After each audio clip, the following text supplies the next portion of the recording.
Le débarquement de Normandie dans mon appart. On ne peut pas aller visiter les sites.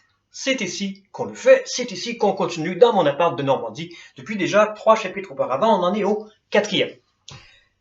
On a vu au 3e chapitre la guerre d'Espagne, la grande répétition. D'accord? On peut peut-être rappeler que l'Espagne avait quand même été la première à avoir la mauvaise idée d'élire un gouvernement rouge en Europe, ce qui a fait peur à certains capitalistes, après tout, créé un certain mouvement de panique. Et au fond, on pourrait dire qu'on a laissé un peu Hitler faire le mauvais boulot, quoi. Voilà. Après 3 ans de combat en Espagne, la République tchèque, la Pologne, l'armée nazie est la mieux entraînée au monde. Elle est la mieux équipée au monde. Soyons honnêtes, c'est tout bonnement la meilleure armée au monde. Ils sont prêts, ils sont bons, ils ont envie, ils y vont. Ils font ce qu'on va appeler plus tard la Blitzkrieg, c'est la guerre Hitler. La guerre rapide. C'est plus la guerre de tranchées de la Première Guerre mondiale, c'est une guerre de mouvement. En fait, une fois de plus, l'Allemagne déclare jamais la guerre. Elle arrive au pays, elle fracasse la frontière, prend la capitale, et c'est fait. Ça va être terriblement efficace. C'est incroyable.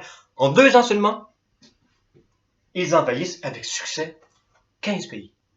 En fait, ils n'ont pas envahi l'Angleterre parce que c'est de l'autre côté de la mer. Mais à part ça, en 2 ans, ils sont tout bonnement les maîtres de l'Europe. En à peine 2 ans, en Europe, il reste un seul pays qui vraiment les combat toujours, et c'est l'URSS. L'ancienne Union république soviétique, l'Empire russe, avec Staline à sa tête.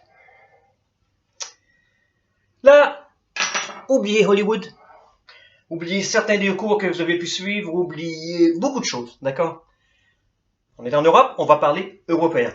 En Europe, la Deuxième Guerre mondiale est principalement une guerre entre l'Allemagne nazie et l'Union soviétique. D'accord? Des petits chiffres, juste pour nous dire quelques petites choses. On a Deuxième Guerre mondiale, toute la guerre, complète, pour les Allemands. Les pertes, elles sont à 90% sur le front soviétique. Pour les Allemands, la Deuxième Guerre mondiale, elle est en URSS et pas ailleurs.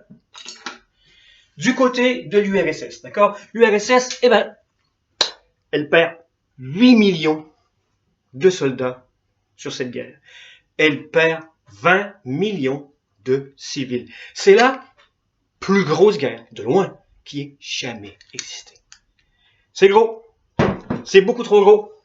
Staline a besoin d'aide et il met beaucoup de pression sur les alliés de l'Ouest pour qu'enfin ils ouvrent un nouveau front. De sorte qu'on aurait les alliés de l'Ouest, l'URSS, qui pourraient serrer les taux et se retrouver en Allemagne.